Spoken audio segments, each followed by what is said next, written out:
범이라는 인사이드아웃 월요일 김민수의 가치투자 레몬리서치 김민수 대표입니다. 대표님 어서 오세요. 안녕하십니까. 반갑습니다. 네. 자, 월요일 또 시장의 지표, 지침을 알려주실 텐데 오늘 어떤 주제일지 화면으로 확인해 보겠습니다.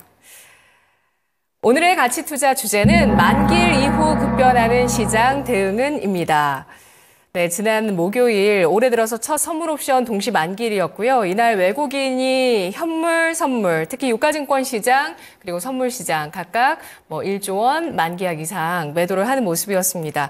2,700포인트 안착 시도가 있다가 이렇게 되밀린 시장이죠. 최근 들어서 어느 쪽을 주목하실까요? 수급 그 자체인가요? 아니면은 물가인가요? 어떤 걸 주목하고 계시나요? 수급 잡채요? 네. 죄송합니다. 귀가 아침부터 이상해가지고요. 그 자체. 일단, 배고프대요. 네, 근데 일단 시장 오늘 이번 주 시작하면서 조금 긴장은 했습니다. 왜냐하면 지난주 금요일 날 외국인들이 선물 옵션 동시 만기일 끝나고 와장창 선물 11,000개 주식 1조 매도하면서 약간 포지션 변환에 대한 포지션을 바꿀까에 대한 변화가 나왔는데 솔직히 오늘도 좋은 건 아니에요. 지금 보면은 외국인들 선물 한 500개, 주식은 한 1,200억 정도 매도하는데 시장이 왜 올라요? 이게 조금 특이한 상황들이고, 네. 그런 쪽에서 우려했던 것보다는 낫다고 보여지고 있는데 일단 반발매 수준이라고 봐야 되겠죠. 그리고 정확하게 보게 되면 지금 코스피가 올라오는 게 12포인트가 올라오지 않습니까? 이게 그날 동시효과에 10포인트가 빠졌어요. 그러다 보니까 지금 나오는 수준은 그냥 그때 2,680선 정도에서 갑자기 동시효과에 훅 밀렸던 거 다시 돌아가는 정도라고 봐야 될 것 같은데, 상대적으로 코스닥이 강한 게 인상적입니다. 개인적으로는 이번 주 약간 좀 묵직하게 진행이 돼서 약간 리스크 관리도 좀 병행해야 되나라고 봤더니 또 틀렸네요. 네, 그래서 결론적으로는 지금 바라본 입장 쪽에서 코스피 쪽에서는 그동안 이제 외국인들이 주축으로 가져갔었던 저 PBR이 금융주 쪽으로는 매도가 나옵니다. 그러면서 시장에 대한 변화가 들어오고 그러면 그때 이제 저희가 저 PBR 쪽에서 한 축이 무너진다 그러면 그냥 의례적으로 그러니까 성장주 쪽을 이렇게 바라봤던 부분들이 지금 활발하게 플레이가 들어가는 정도. 그게 지금 시장에서 나오는 코스피 하락, 코스닥 상승에 대한 모습들 쪽으로 나오는 분위기라고 봐야 될 것 같고요. 그 누른 매수세가 어디로 가겠느냐 이런 쪽으로 봐야 되겠죠. 그래서 그런 차원으로 바라보는데 이걸 설명하기에는 지금 성장주가 막 활발하게 움직이기에는 조금 좀 부담 가는 매크로 지표들이 많죠. 지금 보여지고 있는 달러나 그리고 또 유가 그리고 또 10년물 국채금리 모두 다 지금 생각보다 그렇게 만만한 지수 때는 거기다 다 이렇게 딱 고개를 들고 있는 상황이기 때문에 부담이네요.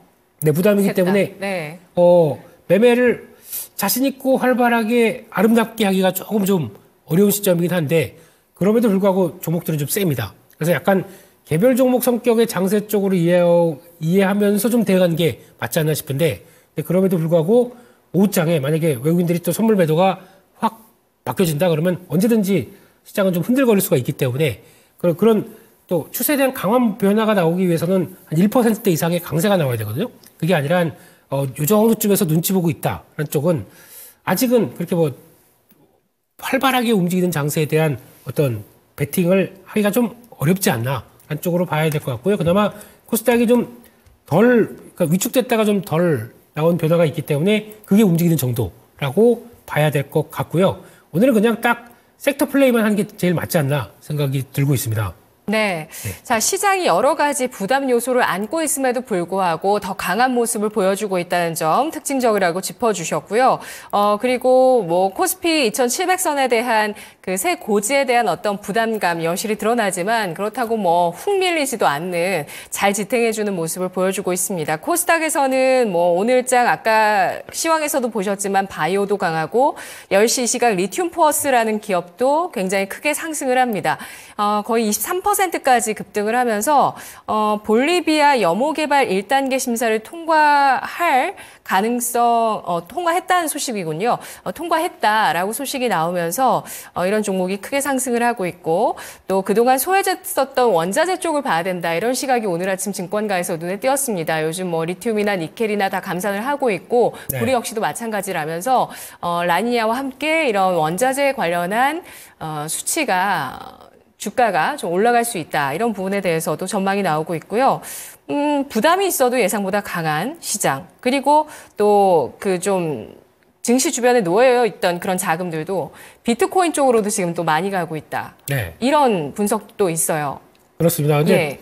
원자재 관련된 동향들은 기대감은 높죠. 수요 측만 바라보면서 그러니까 공급 쪽은 업황이 안 좋다 보니까 자연스러운 구조조정, 수요 쪽은 이제 뭐 전기차 촉발로 인해서 구리 얘기 나왔다가 이제는 변압기에도 구리 많이 들어가는 거 아시죠? 네. 전선도 사용하다 보니까 거기 결국에는 이런 쪽으로 쭉 많이 사용하는 수요처가 있다 보니까 구리 가격을 또 들썩거리게 한다라고 하는데 그거는 단편밖에 안 되고요. 가장 큰 핵심은 원자재 가격들의 상향의 핵심은 매크로 지표입니다.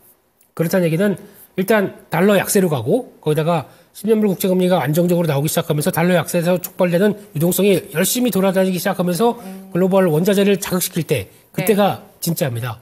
지금 그 징조를 보여주고 있는 단계인가요? 초기라고 봐야 되겠죠. 예. 초기인데 이렇게 돼서 변화가 들어오게 되면 구리 가격이 지금 여기서 4달러대 초반에서 왔다 갔다 한다. 이거는 아니고요. 한 급등합니다, 이것도. 근데 그게 달러가 촉발을 할 것 같아요. 근데 달러가 촉발을 하기 위해서는 이번에 BOJ에서 뭔가 변화가 나와야 되겠죠. BOJ에서 우리가 지금까지 물가 상승 이 정도까지 된 거 보고 도저히 우리도 돌아가겠다라는 쪽에서 춘투까지는 일단 조건이 부합을 했어요. 그렇죠. 그러니까 예. 솔직히 뭐 어떻게 지난번 작년인가 보니까 물가 상승 물가를 구성하는 항목을 또 마음대로 바꿨더라고요. 거기도 약간 변화가 들어갔습니다. 그래서 지금 추정하는 것보다 물가는 더 올랐을 걸로 그러니까 기준 전보다 훨씬 올랐을 걸로 추정하는데 그것까지 감안해서 목표하는 2%대까지 올라갔다고 하게 되면 바꿔야 됩니다. 그게 거의 기정사실인데 이게 BOJ가 과연 그냥 자유롭게 자기들의 의견에 따라서 경제정책을 가져갈 때냐 아니면 정부의 입김을 좀 받는 쪽이냐 독립적이냐 아니냐 이게 이제 중요하겠죠. 근데 정부는 N저를 상당히 유도하고 싶어 합니다. 나중에 후폭풍이 당연히 커지겠지만 지금은 계속 끌고 가고 싶어 할 겁니다. 그래서 거기 충돌이 좀 나올 거예요. 그럼에도 불구하고 일본이 그냥 일본 BOJ가 무시하고 우리 우에다 총리가 가겠어라고 하면서 변화가 나오기 시작하면 엔화 강세, 달러 약세로 나오겠죠. 그렇게 되기 출발하면서 어떤 변화가 나오는 시점들이 달러 약세로 인해서 나오는 뭐 여러 가지 유동성 공급이라든가 어떤 변화가 자극되기 시작하게 되면 그때부터는 진짜겠죠. 근데 그거는 조금 더 이번 어떻게 보면 FOMC 회의보다 BOJ가 더 중요할 수 있습니다. 근데 그렇게 들어가는데 중간 쪽에서는 그럼 그동안에 약 한 20년 동안 엔저로 끌고 오면서 강하게 어떤 시장에서 자유롭게 돌아갔던 엔캐리는 청산되는 위협들이 나올 수가 있겠죠. 엔화가 어떤 수준에 들어오느냐에 따라서. 그러니까 이번 주는 환율 봐야 되고 게다가 또 BOJ 경정, FOMC 이런 줄 굵직한 모습들이 있고 거기다가 또 BOE까지 영국 영란은행까지 다 있죠. 그러니까 이번 주는 약간 그런 FOMC 회의를 비롯한 이런 중앙은행들의 결정들이 어떤 식의 매크로 지표를 만들어가느냐에 따라서 또 바뀔 수가 있습니다. 그렇기 때문에 이런 걸 보고 있으면서 오늘 올라가니까 자신 있게 매도 하기에는 딱 오늘만 보고 거기다가 또 아까 말씀드렸던 외국인들이 선물 어떤 식으로 대응하는지 이거 보면서 이게 가자미죠. 이쪽은 시장 동향 보고 이쪽은 또 매매하는 거 보고 이러면서 할 수밖에 없는 상황이 아닐까 생각됩니다. 이러다가 또 약간 또 뭐가 출렁하게 되면 또 우르르 그러기 때문에 어떤 가능성은 대비하고 시장 흐름들을 바라보는 게 맞지 않나 싶습니다.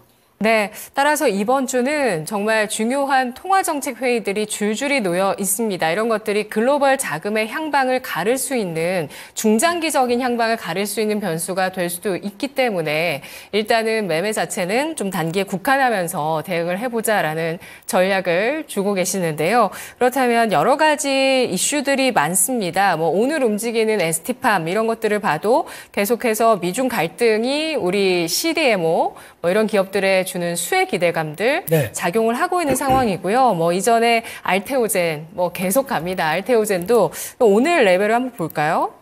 20만 원 넘었겠죠? 20만 원 당연히 넘었고요. 예. 네. 22만 원에 육박하네요. 특이한 게 안 빠져요. 안 빠져요. 이런 상황에서 보통 이제 장중에 그동안 많이 올랐고 여기서 한 8% 올랐으면은 차익 매물이 나와서 꼬리를 달 만도 하지 않습니까? 네. 왜 안 밀릴까요? 5일선 타고 쭉 가는 거죠. 아, 그런 거죠? 네.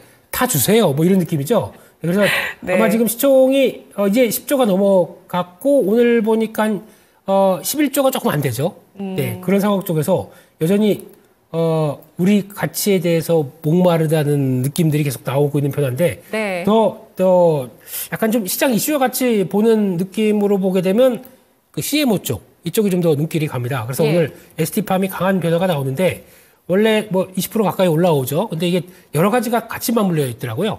CMO 쪽도 있겠지만은 비만 치료제 관련된 쪽에서 어떤 수용체 생산과 관련된 얘기들 이것도 같이 나오기 시작하면서 네. 그러니까 호재가 다 안 물리다 보니까 이렇게 강하게 몰랐네요. 예. 올라가는 근데 뭐 확정된 건 아니지만 그럴 가능성이 충분히 있는 회사다라는 쪽으로 얘기가 나오기 시작하면서 이어지고 있고 원래는 그냥 글로벌 CMO 쪽에서 보게 되면 우시바이오가 3위, 삼성바이오로직스가 4위인데 이걸 압박을 하게 되면 삼성바이오로직스가 올라오면서 가장 큰 수혜를 봐야 되는데 대형주는 플레이 안 해. 그러다 보니까 오히려 좀 작은 쪽으로 좀 몰려가는 경향들이 좀 높겠죠. 그래서 그동안에 또 많이 올라왔던 바이넥스는 약간 언제 이렇게 올라왔죠? 네, 약간 주춤하더니 또 바로 올라오네요. 그러니까 이 CMO 쪽이 중국을 견제하면서 나오는 변화가 쭉 이어진다. 그러면은 이런 것들도 하나의 흐름들이 나오지 않나 하는 쪽은 눈길이 가야 될 것 같습니다. 혹시 작은 종목인데 서린바이오까지는 안 가네요. 여기까지는요. 네, 그냥 테마 쪽으로만 움직이는 것 같고 그렇게 보여지고 있습니다.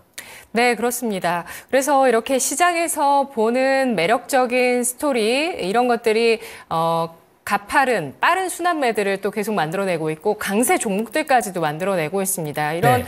흐름을 봤을 때는 일단 미중 갈등에 대해서도 시장에서 또 중요하게 보고 있는 변수로 자리 잡고 있지 않나 싶은데요.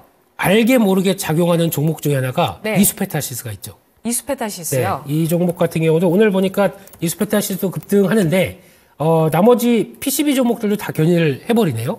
근데 이수페타시스의 가장 큰 강점 중에 하나는 이 회사가 원래 중국 업체들과 같이 그냥 공존하면서 살았던 수익성이 그렇게 크게 부각받지 못했던 회사인데 중국을 누르다 보니까 우리 중국 거 안 써라고 하는 상황이 되다 보니까 통신, 네트워크 쪽에 들어가는 이런 PCB의 MLB를 중국 업체들 거 안 쓰다 보니까 당연히 수혜를 받는 측면들이 높죠. 그래서 들어오는 관점들이 높다라고 하는데 거기다가 지금 데이터 센터 이런 데까지 같이 영향을 끼친다라고 하게 되면 더 시장에선 부각을 강하게 받겠죠. 그러다 보니까 조정받았다가 조정이 좀 과했어요. 단기적으로. 이 정도까지 나오는데 오늘 보니까 리포트 나온 거 보니까 오늘 영업이익이 한 1,000억대 정도까지 나온다고 얘기를 하더라고요. 네. 그러면 지금 1,000억대면 작년에 위축됐던 거 2022년도 수준까지 들어가고요.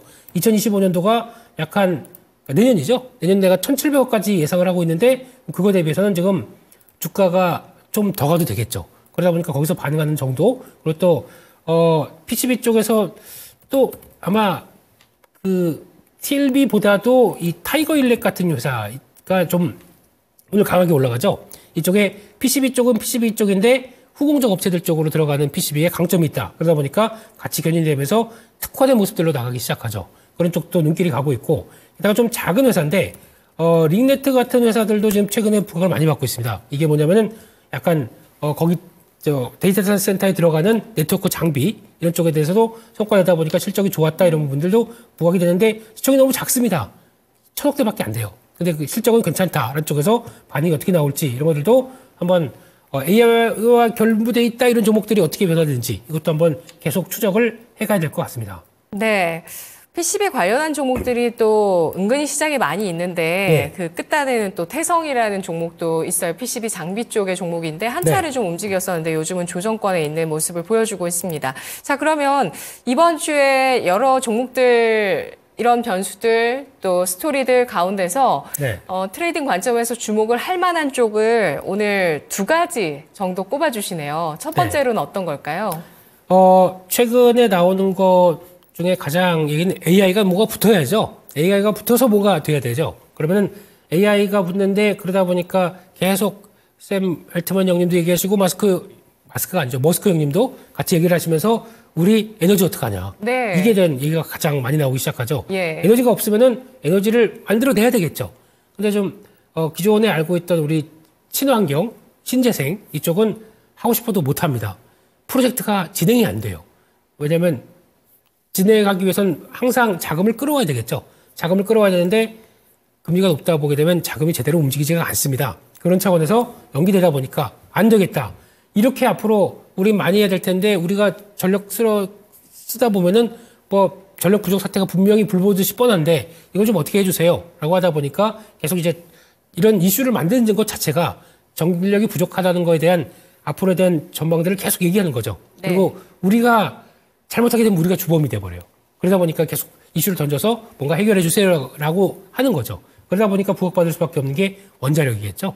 원자력이 가장 큰 수혜다 보니까 지금 얘기는 뭐 두산 에너빌리티 이런 종목들도 계속 안 빠지네요. 고점에서 딱 단기 동평선에서 맞춰가지고 레벨업되는 과정들 나오기 시작하는 걸로 봐야 될 것 같고 네. 결국에는 더 센 종목은 BHI입니다. 이게 훨씬 더 탄력적으로 움직였기 때문에 오늘 같은 날도 또 고점 돌파 시도를 하고 있는 이런 모습들이죠. 아마 화력발전 지금 최근에 나오고 있는 화력발전은 또 BHI가 강점이 있는 게 LNG 발전. 그래서 거기 들어가는 터빈 이쪽과 함께 또 원자력까지 다 연결이 되다 보니까 두 가지를 다 안고 있는 대표적인 회사죠. 이런 게 훨씬 더 탄력이 좋을 것 같고요.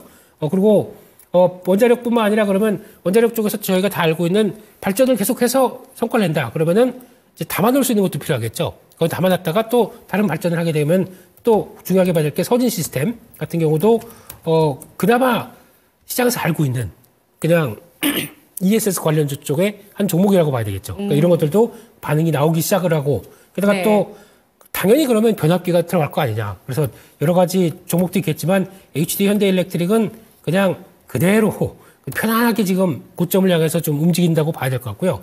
이러다 보니까 재룡전기도 계속 갑니다. 그렇죠. 그거는 이제 주된 큰 종목들만 이제 말씀드리면서 보게 되면 네. 그러면 여기 변압기 말고 전선도 굵은 거 필요하대요. 아주 굵은 거. 그럼 굵은 거의 강점들 대표적으로 뭐 LX 일렉트릭이나 LS 이런 쪽들도 지금 부각을 받으면서 움직이기 시작하는 거고요. 전선 쪽인데 전선과 변압기 다해. 그러면서 일진전기가 최근 들어서 또 강하게 움직이는 이런 변화가 나오기 시작하겠죠. 지금 말씀드린 게 다 한 사이클로 움직이면서 이어지는 변화다. 전력이 부족하다 보니까 나오는 현상 중에 하나다. 근데 핵심은 원자력이 좀 활발하게 나오는 게 제일 핵심이겠죠. 뭔가 QA 확대를 나오기 시작을 해야 됩니다. 그렇게 되면 그게 변화가 나오겠죠. 그러면 원자력이 또 확대가 돼서 그 11차 우리나라도 전력 수급 계획 쪽에서 9기 또는 4기에서 여기 확정되어지고 거기다가 해외 수주까지 받고 그러면 이런 변화가 좀 커지겠죠. 그러면 국내도 마찬가지로 원자력이 좀 추가가 된다. 그러면 발전 단가가 떨어지겠죠. 가장 큰 수혜가 어디냐면 한국전력입니다. 네. 이게 또 턴어라운드의 가속화가 좀 이어지겠죠. 이런 네. 식으로 또 보시면서 아이디어가 확장돼가는 것들을 챙겨가는 게 더 맞겠다라고 봐야 될 것 같고 마지막으로 액침냉각 관련 종목들 있죠. 이쪽도 열이 많이 나게 되면 서버단에 열이 많이 나게 되면 이것도 오히려 전력만 소모되고 효율 떨어진다. 그렇게 되다 보니까 그거를 많이 관리를 한다라고 하면서 가장 많이 움직였던 게 GST라는 종목이긴 한데 많이 올랐어요. 그리고 준비를 하면서 뭐 1차 능동형, 2차 능동형 뭐 이러면서 또 준비도 많이 하더라고요. 아직까지 계약한 게 없습니다. 계약이 돼야 한번 또 레벨업이 되겠죠. 지금 현재 시총이 5천억대이기 때문에 만약에 추가 혹시 계약을 통해서 나오는 변화만 해준다고 하게 되면 기대감이 확 붙을 수가 있겠죠. 어디랑 좀 해줬으면 좋겠습니다. 그래야 아마 레벨업을 강하게 할 수 있는 쪽인데 이 상태로는 제가 보기에는 좀 목에 걸릴 것 같아요. 과거에 나왔던 변화 쪽에서 보게 되면 직전 고점을 다 돌파해서 신고가거든요. 근데 신고가인데 좀 스토리가 숫자와 함께 맞아지는 스토리가 가장 중요한데 그걸 보여줘야 강하겠죠. 그렇기 때문에 그것도 한번 체크를 하시면서 보셨으면 좋겠습니다. 그러면 액침냉각 쪽에서 좀 부담 없는 쪽은 없을까요?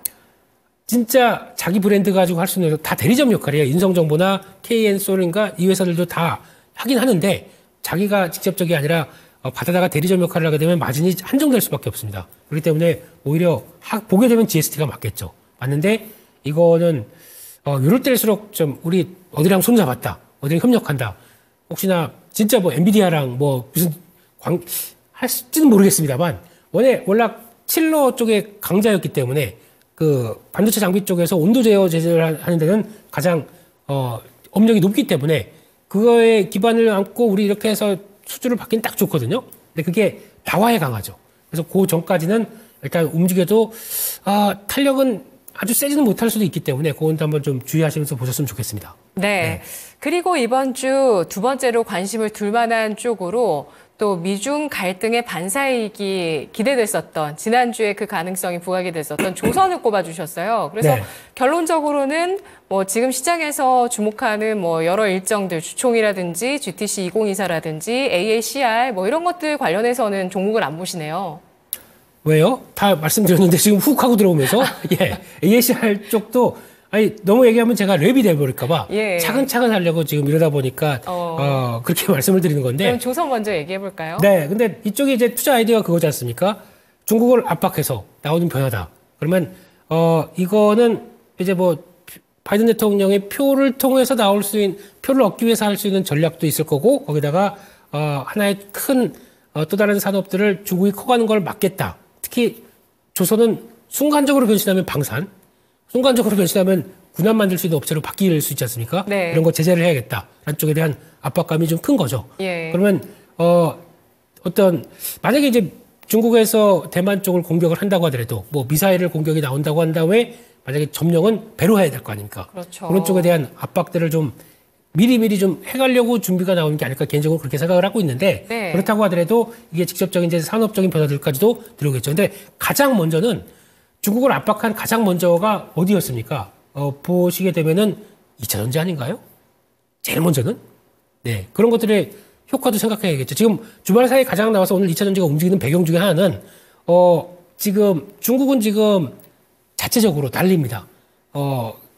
벌써 뭐 40개 정도 되는 전기차 회사들이 가격 낮추고 자기들끼리 치고받고 하는데 중요한 건 이렇게 설비 투자 많이 하는 회사들은 밖으로 나와야 됩니다. 밖으로 나와서 어딘가 들이밀고 우리 싸니까 전기차 사세요. 라고 하면서 막 이제 휘짓고 다녀야 되는데 이거에 대해서 지금 미국 쪽은 북미 쪽은 가고 싶어 죽겠는데 못 가는 게 확인이 돼 있지 않습니까? 그러다 보니까 그런 거에 대한 압박들이 그러면 니네들이 알아서 자체적으로 막 하다가 구조조정돼서 망할 회사 망하고 정부 보조금 계속 줬는데 그거 다 그냥 날라가고 뭐 그러면서 정리가 되는 과정들이 한번 나오겠죠? 그런 쪽에서 테슬라는 그런 얘기도 드렸습니다. Q의 확장이 이제 끝날 무렵이 되게 되면 어떤 변화가 나오냐면 초기에는 가격으로 인해서 치킨 게임식으로 들어가죠. 그러다가 막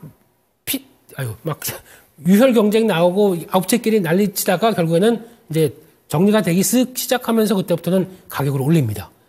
그게 이제 서서히 보이는 변화의 첫 번째라고 하는데 의외로 테슬라가 가격을 올리기 시작하더라고요. 근데 그것 쪽에서 미리 반응을 하는 것 같은데 네. 제가 보기엔 그거는 조금 더 시간이 필요할 것 같고요. 많은 업체들이 다 같이 이제 정리될 게 정리되고 그 다음에 변화가 나오는 게 가장 핵심인데 그러면 Q의 확대가 나온다. Q의 정상화가 돌아온다. 전기차가 다시 재고되어 돌아온다. 그거는 가격을 어떻게 됐든 간에 가격이 정상화되는 조건들이 이제 그러면 수요도 맞고 우리도 정상적으로 팔 수 있다는 가장 큰 증거입니다.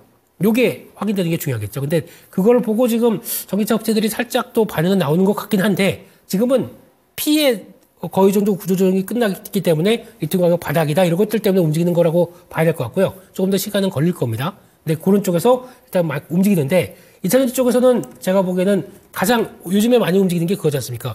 중국이 못 들어와서 움직이는 변화가 가장 한국의 수혜를 보는 것들, 엔캠 같은 류의 종목들, 이게 무엇일 것이냐, 라는 쪽에서 시장의 투자 아이디어를 많이 찾지 않습니까? 그 중에 하나가 제가 보기엔 실리콘 음극재, 이것도 가장 중요하게 봐야 될 흐름이라고 생각되고 있고요. 네. 대주전자재료가 움직이기 시작했습니다. 그런 쪽에서 하나의 투자 아이디어가 충분히 될 수 있겠다. 왜냐하면 아예 중국에서 수입되는 흑연, 인조흑연 이것까지 넘어오는데 거의 뭐 80%, 90% 가까이 된다고 얘기를 하죠. 그럼 이거 제거되고 차라리 그냥 그거 안 쓰고 바로 실리콘 음극재로 넘어가겠어. 그러면 가장 좋은 상황이 될 거 아닙니까? 그렇게 됐었을 때 들어가는 쪽과 나노신소재, 이런 CNT 도전재 이런 쪽들은 계속 또 부각을 받고 개화가 되는 시기를 연결시키는 부분들이겠죠. 게다가 또 조금 더 준비를 잘했다고 얘기하는 제이오 같은 경우도 지금 추세 흐름들 나쁘지 않죠. 이런 식으로 나가는 변화들도 2차전지 쪽에서 계속 지금 이수 스페셜티 케미칼이나 이 전고체 배터리를 많이 본다고 하더라도 제가 보기에는 좀 더 확정된 어떤 성장성을 본다라고 하게 되면 이쪽이 조금 더 낫지 않나라는 생각을 하고 있습니다. 네. 자, 그래서 이렇게 이번 주는 가자미 눈으로 시장을 봐야 된다는 게 조선 얘기하면서 배터리까지 갔습니다. 조선 중에서는 그럼 한화오션 보세요. 삼성중공업이 가장 깔끔할 것 같습니다. 움직임이나 변화들이. 근데 이제 좀 올라오다 보니까 단기적으로 지금 가격대가 어디냐면요. 월봉상에서는 지난 고점대 부분 약 한 몇 개월 7월달 작년 여름 때 나왔던 가격대를 들어오고 있습니다. 그러면은 6개월 물렸으니까 좀 빠져나와야지. 하지만 월봉상에서 나왔던 중요한 저항선을 다 돌파하고 있는 상황들이거든요. 그렇기 때문에 아마 지금 분위기 쪽에선 차익 매물이 좀 나올 수 있을 것 같고 그걸 얼만큼 잘 소화하느냐 이런 분위기가 중요하게 봐야 될 상황들인데 한간에는 이제 빅사이클을 앞두고 나오는 변화를 어떤 그냥 기존에도 알고 있었는데 뭐 새로운 거냐라고 할 수 있을지 모르겠지만 그게 기본이 되다 보니까 사이클들이 맞아가면서 움직이는 주가에 대해서 조금 더 생각하셨으면 좋겠습니다. 네, 알겠습니다. 올해 또 실적주로 주목을 받는 조선주까지 분석 들어봤습니다. 오늘 여기까지. 네, 잘립니까, 저? 아닙니다. 예. 김인수 대표였습니다. 고맙습니다. 감사합니다.